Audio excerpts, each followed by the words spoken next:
I'm at the Atlanta Aquarium, sitting in front of the giant fish tank, watching them swim.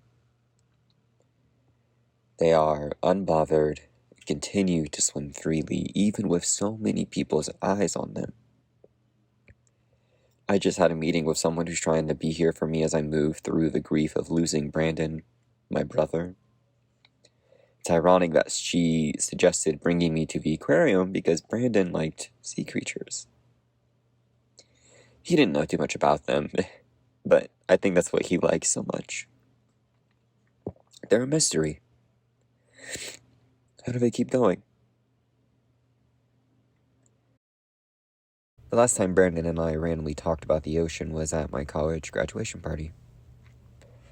I hadn't seen him in a while because of school, and he had a new tattoo of a shark on his arm. He told me he wanted to get a jellyfish on his leg sometime soon, then proceeded to show me the rest of his tattoos, including an octopus on his hand.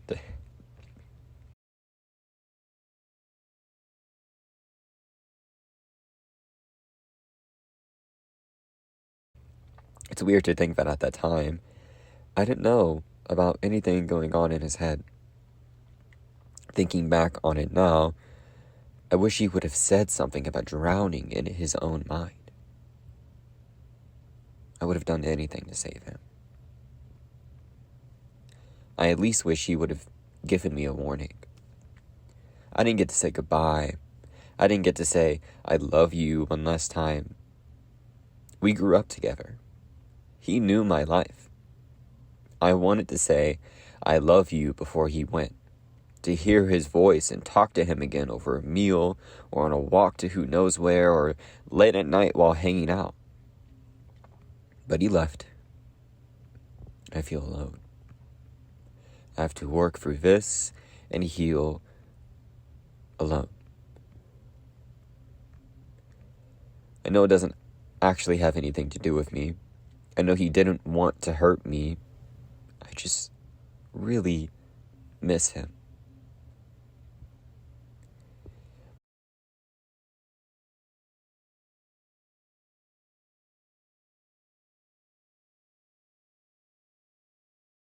Brandon passed on November 10th, 2021. I still don't know how to be okay knowing he's gone. I feel like a part of me is gone and has been replaced with the urge to dive into the depths of my bed and never leave. To somehow escape the feeling of grief just so I can breathe. I know I can't do that. I have to feel these things, accept them, and keep moving on even though he can't come back. He's actually gone. I don't want to accept that. How do you accept that part of your childhood, your family tree, your brother, is dead? I don't know. The fish keep swimming. I tell myself that I can do the same. But since he's been gone and life has continued to move on, the more lost I feel. I don't feel like myself. I don't feel like this is the Keyshawn Brandon talked to his people about. I keep pushing myself, but it's hard to want to do things sometimes. I get to continue to see the world. I want him to be able to too. It feels like too much to ask of the world because that's just not how things work. But part of me wants to ask, why not?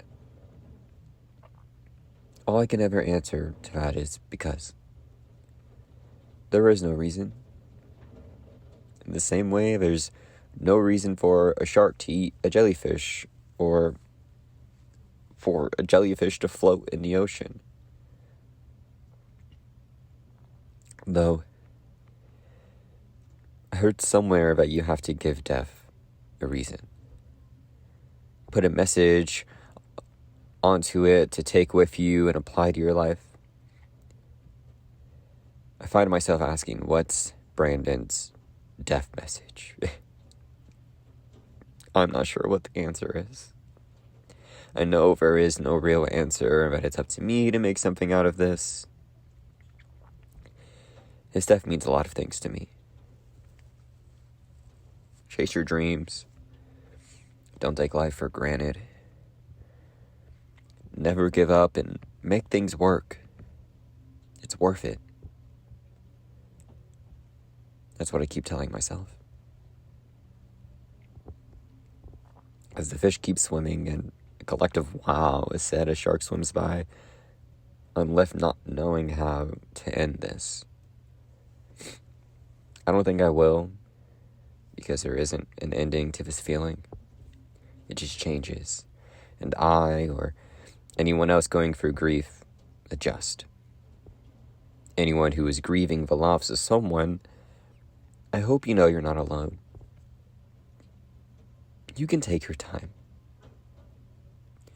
Everyone will wait until you're ready to swim again.